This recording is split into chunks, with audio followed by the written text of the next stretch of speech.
할렐루야. 아멘. 사랑합니다. 아멘. 네덜란드 사람입니다. 코리테문 여사는 네덜란드 사람인데 2차 세계대전 후 많은 사람들에게 감동을 준 사람, 나치 포럼 수용소에서 수감되었을 때에도 하나님은 그를 통해서 많은 일을 하셨습니다.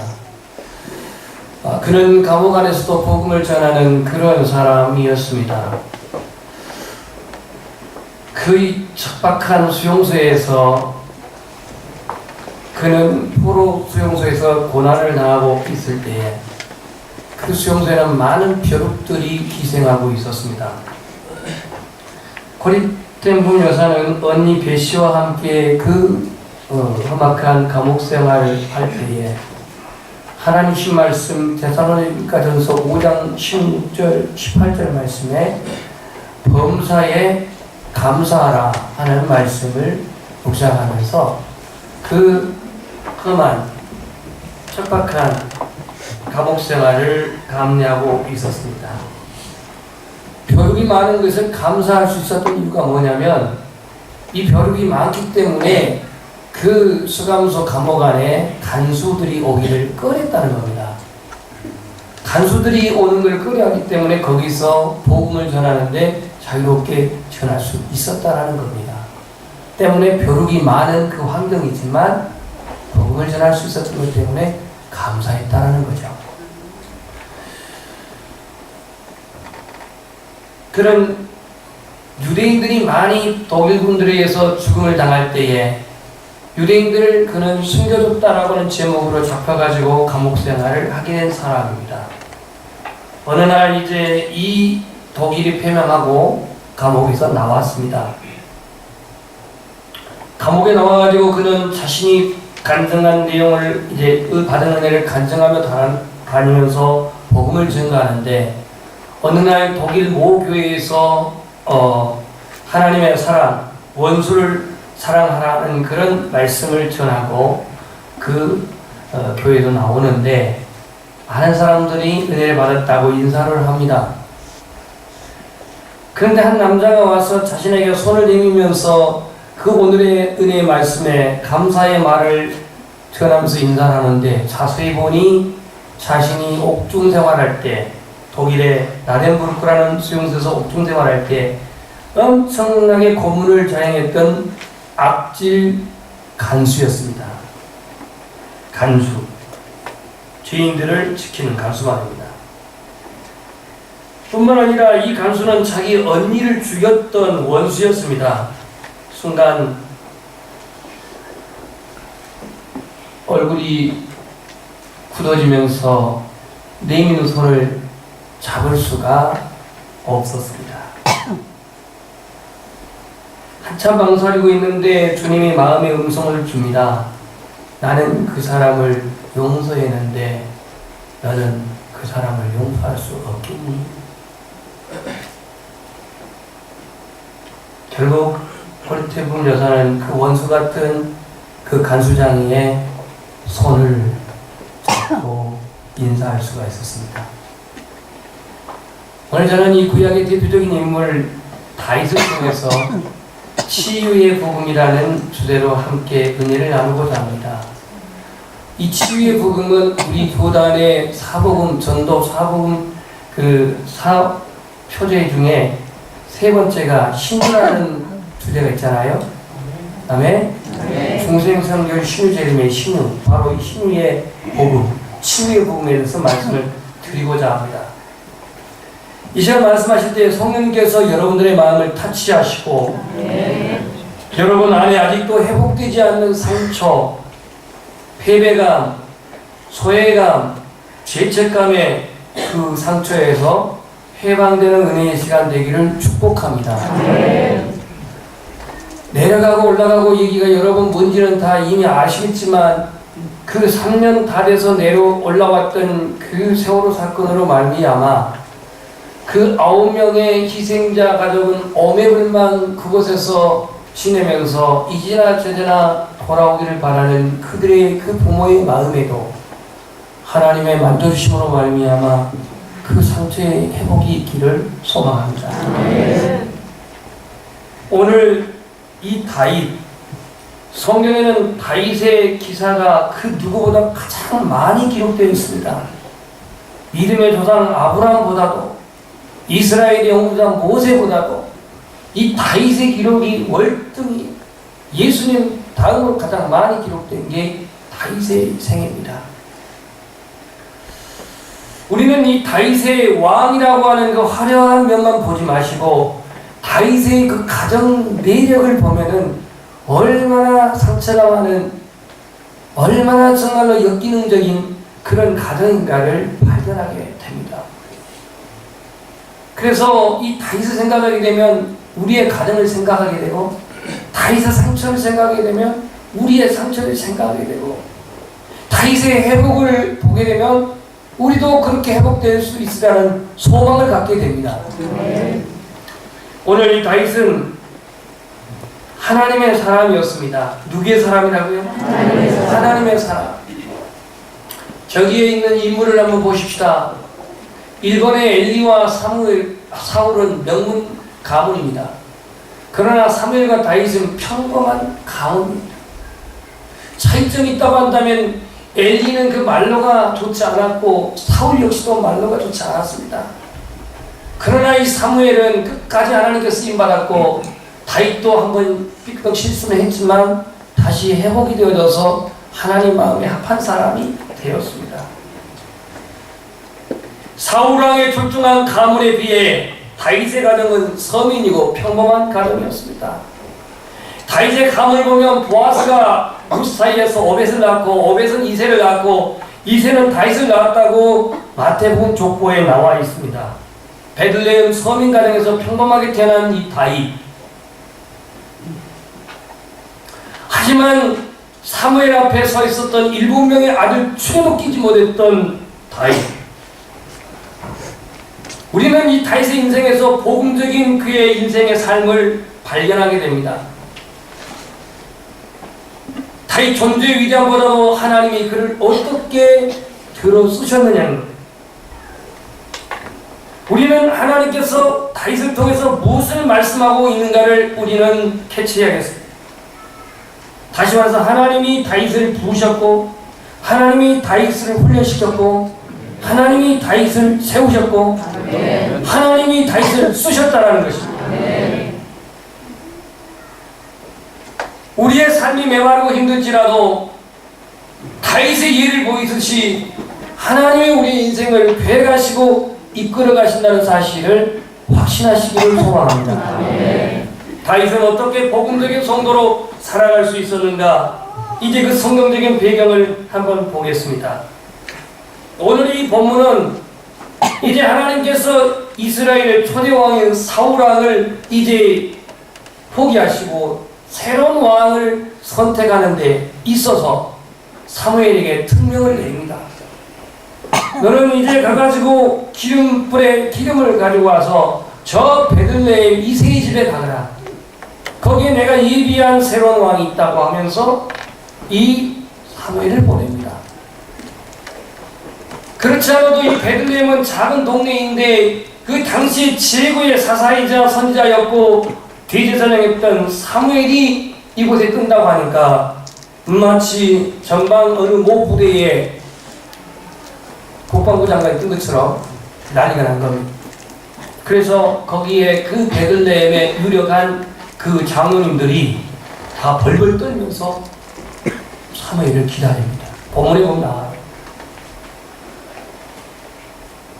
이미 기별을 해가지고 이새는 그 아들들을 전부 다 목욕을 시키고 정결케 해가지고 그 제사에 초대를 했습니다. 드디어 사무엘이 나타났습니다. 우리나라 버전대로 할까요? 중대 차려! 으로! 그러니까 이제 7명의 아들들이 쫙 보는 겁니다. 이것은 이제 우리나라 버전이고, 딱 서서 보니까 사무엘이 보니까 첫 번째 엘리압이 나타났습니다. 엘리압. 엔트리 넘버 2번입니다. 키가 크고 잘생겼습니다. 참고로 저는 엘리압이 아닙니다. 왜냐고요? 작다고요? 그게 아니고 장남이 아니니까. 이거 장남이에요. 장남인데다가 키가 크게다가 잘생겼어요. 그 누가 봐도 이건 이스라엘의 왕의 제목감이에요. 아, 이거 하나님이 예비한 사람이다 하고 기름을 부으려고 하니까 no! 나는 그를 이미 왕으로 선택한 것이 아니고 버렸다 그랬습니다. 여기서 버렸다고 해서 뭐 구원에 반해서 뺐다는 얘기가 아니고 왕으로서 제목감이 아니라는 겁니다. 그래서 기름 부으려겠다가 사무엘이 이제 우리나라 버전대로 뻘쭘했겠죠. 아니야? 누구지? 하나님께서는 이렇게 말합니다. 뭐라고 말하는지 본문을 우리가 한번 읽어보겠습니다. 몇 절이냐면은 7절입니다. 시작.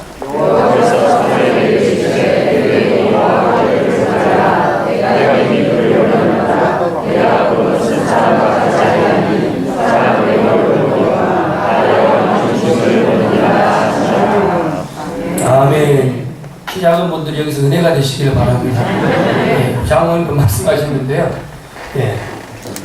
이 첫 번째 왕인 사울왕은 키가 다른 사람보다 어깨나 더하더라 그랬잖아요. 그렇죠? 백성들이 원하는 왕 사울왕은 전투도 잘하고 키도 크고 아주 능능하게 생긴 왕을 초대 왕으로 세웠어요. 하나님은 마음에 처음에는 안 들었기도 했지만 백성들이 하다 원하니까 그냥 허락해버렸어요. 그래서 첫 번째 왕이 사울왕이 됐는데 이 사무엘에 와서 기름을 부으려고 하니까는 이 엘리야비 키가 크고 잘생겼단 말입니다. 그래서 기름 부으려고 했는데 하나님이 아니라고 말합니다. 그래서 두 번째가 누구예요? 아비나답이에요. 두 번째도 아니랍니다. 세 번째 산마예요. 아니라고 합니다.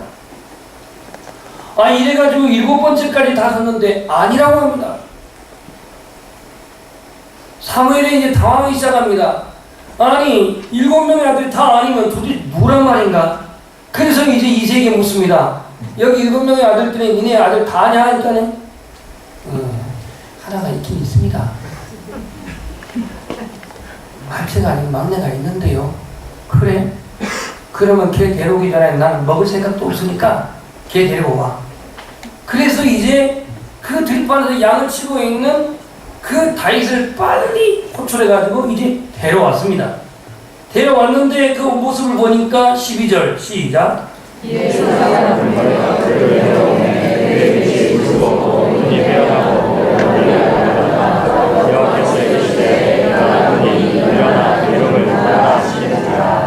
아멘.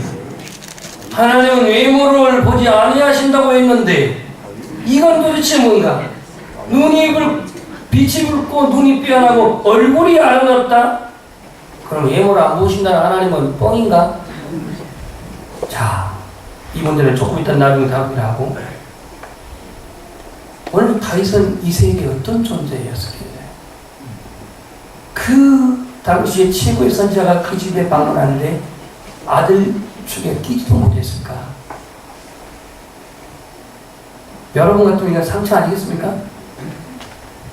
아니 이 집에는 다윗 말고는 양측이 없단 말인가? 양을 관리할 사람이 없어서 다윗은 어쩔 수 없이 막내로서 거기 가 있는 건가? 아니면 이세기에서 다윗은 그냥 하찮은 존재이고 별 볼 일 없는 존재인가? 성경 그걸 말하고 있지는 않습니다. 왜냐하면 성경은 구속에 대한 역사를 쓰고 있기 때문에 다윗이 왜 양을 치고 있는지, 왜 7명의 아들에 끼어있지 못하고 바깥에 있는지 이걸 써있지 않아요. 자, 그런데 이제 다윗의 고백을 한번 유추해 봅시다. 첫 번째 화면 좀 넘겨주시죠. 시편 51편 5절 한번 읽어봅시다. 시작.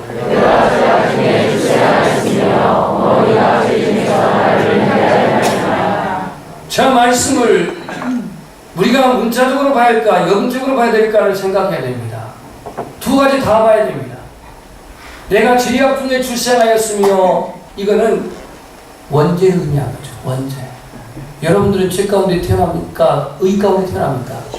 죄 가운데 태어납니다. 왜냐? 원죄 우리는 있기 때문에. 내가 죄악 중에 출생하였으며 어머니가 내 죄 중에서 나를 잉태하였다고 그렇게 말합니다.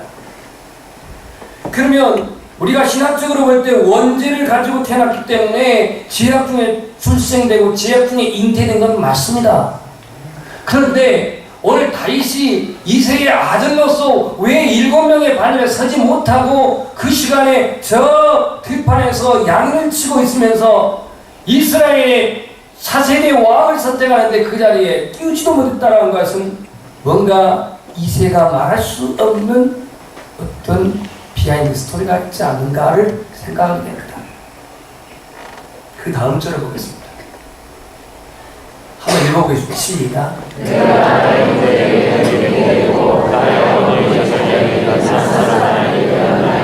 지금 저기에 나와 있는 구절은 전부 다 시편의 다윗이 쓴 고백들입니다.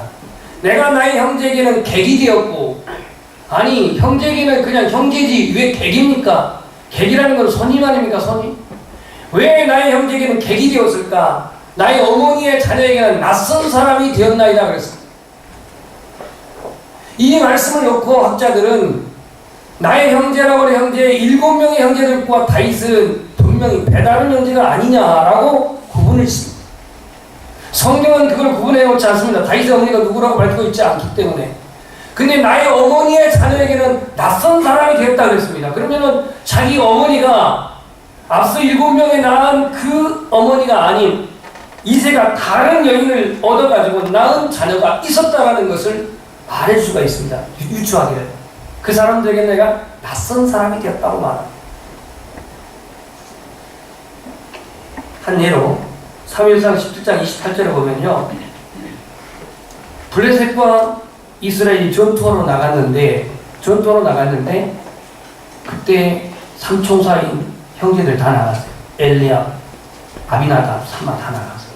근데 아버지가 이제 형들의 안부를 묻고자 치즈와 이 음식거리를 싸가지고 다윗에게 네 형들한테 갖다 주고 상황이 어떤지 좀 보고 오라 그랬거든요. 그랬죠? 네. 그 싸움만에 갔더니 이 엘리압이라고 하는 그 형이 뭐라고 말하냐면, 야! 올렸죠. 양들은 누구에게 맡기고 나는 내 교만함과 내 마음을 완악함을 아노니 네가 전쟁을 구경하러 왔도다. 아니 아버지 심부름을 지금 착하게 왔는데 이 큰형이 하는 말, 그래 너 고생 많지, 여기까지 오면 수고 많았다, 뭘 갖고 왔냐 하고 이렇게 나와야 되는데, 내가 내 완악함을 아노라, 교만함을 아노라, 네가 전쟁 구경하러 왔구나, 양들은 누구한테 맡겨놓고 지금 여기 왔어 하면서 마구청망을 합니다. 여러분, 요셉과 베다는 형제들 보십시오. 요셉의 배다른 그 형제들인 루벤부터 시작해서 얘들이 요셉을 얼마나 미워합니까? 물론 아버지에게 잘못된 소행을 고자질한 것도 이유가 있기는 하지만, 이런 관계를 놓고 볼 때에 7명의 그 사무엘 앞에 섰던 이 아들 형제들과 다윗에게는 뭔가는 좀 차원이 다른 이런 관계를 예상할 수가 있습니다. 다시 말해서 다윗은 형제들에게 배척을 받은 사람이에요. 상처가 있죠.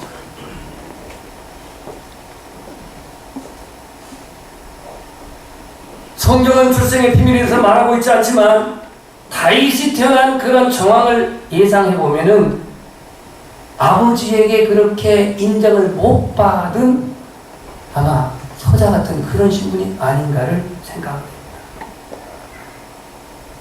하지만 다윗은 거기 계지 않습니다. 그는 하나님의 사람이었습니다. 내 출생의 비밀이 어쨌든, 내가 형제들의 어떤 배척을 당했던, 내가 아버지에 의해서 아들의 축에도 못 들던 그런 어떤 지난날의 출생의 아픔과 성장 과정의 아픔을 기록하고 그런 이런 고백을 합니다.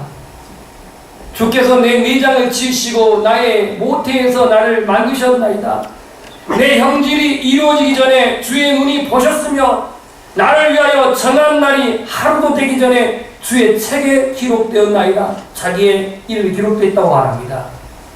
한번 고백합시다. 내가 새벽 날개를 치며 바다 끝에 거주할지라도 거기서도 주의 손이 나를 인도하시며 주의 오른손이 나를 붙드시나이다. 아멘. 이게 바로 하나님의 사람 다윗이었습니다. 두 번째는요, 이 말씀에 순종하는 다윗이었습니다. 무엇에 순종했다고요? 말씀에 순종. 페이지 넘겨주십시오. 다윗이요, 처음부터 하나님의 말씀에 순종한 건 아닙니다. 훈련을 통해서 그는 하나님 앞에 순종의 사람으로 만들어갔는데요. 어떤 사람이 하나님의 말씀에 순종하는 사람인가? 한번 따라서 하겠습니다. 바로 하나님의 말씀을 올바로 듣고 온전히 믿는 사람. 아멘. 성경, 이 구약 성경을 보면요, 다윗이 밧세바 사건 빼놓고는 하나님의 말씀에 온전히 순종했다고 했어요. 온전히 순종했다.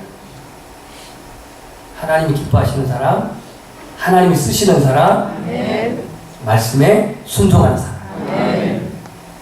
이 하나님의 말씀을 붙들고 늘 읊조리며 묵상하며 하나님의 말씀으로 이 청년이 정결케 될 수 있습니다. 청년이 무엇으로 정결케 할 수 있으리까? 주의 말씀으로 상갈지어다.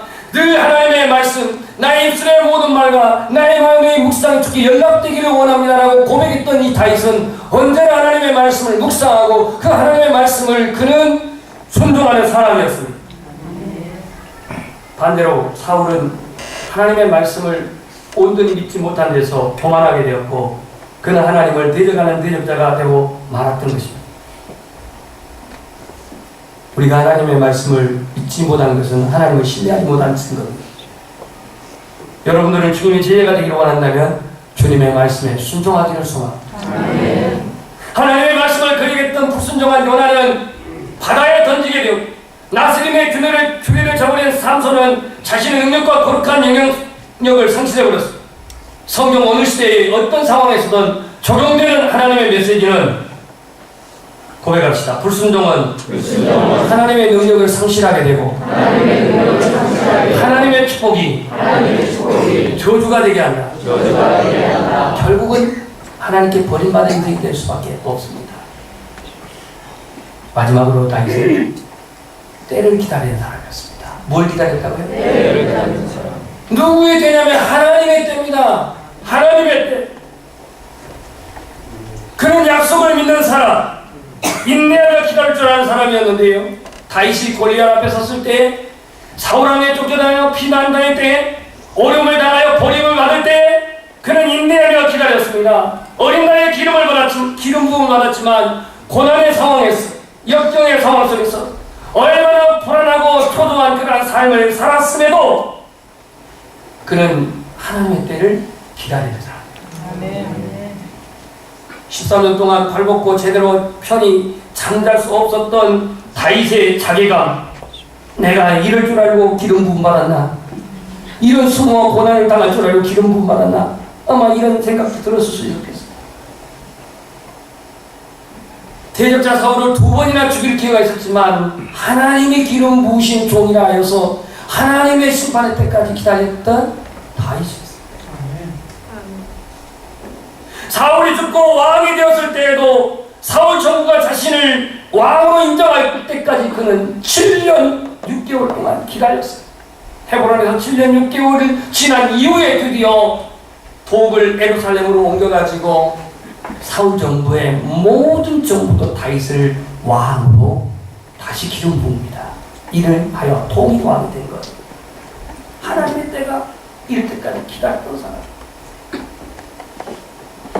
내 길을 여호와께 맡기라.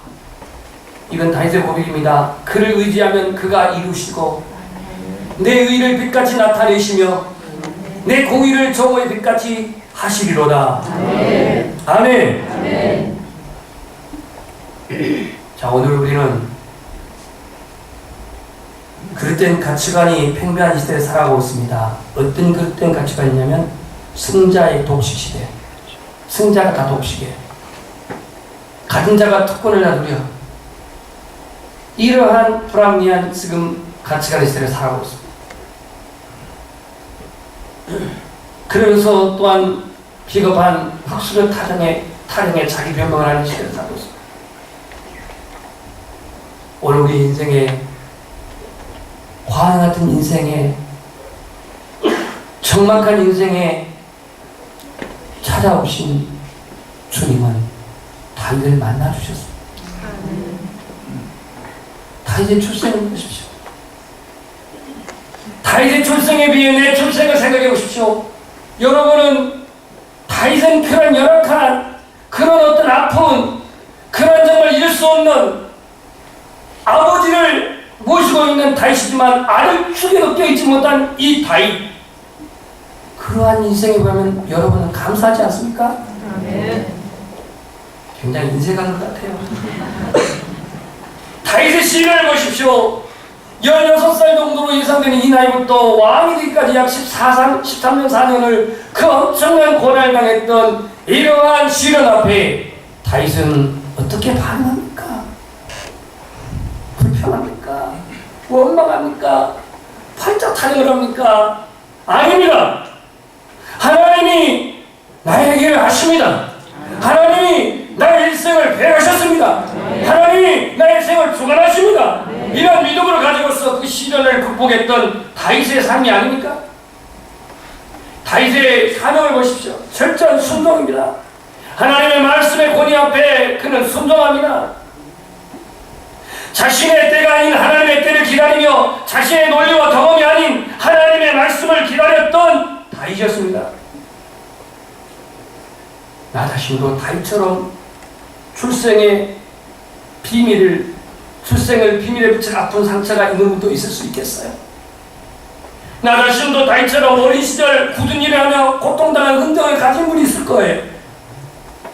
가족의 예명과 학교 선배로부터 직장 상사로부터 지울 수 없는 상처를 가진 아픔이 있을 거예요. 하나님은 그 상처와 그 고통을 통해서 우리를 하나님의 자녀다운 자녀로 만드십니다.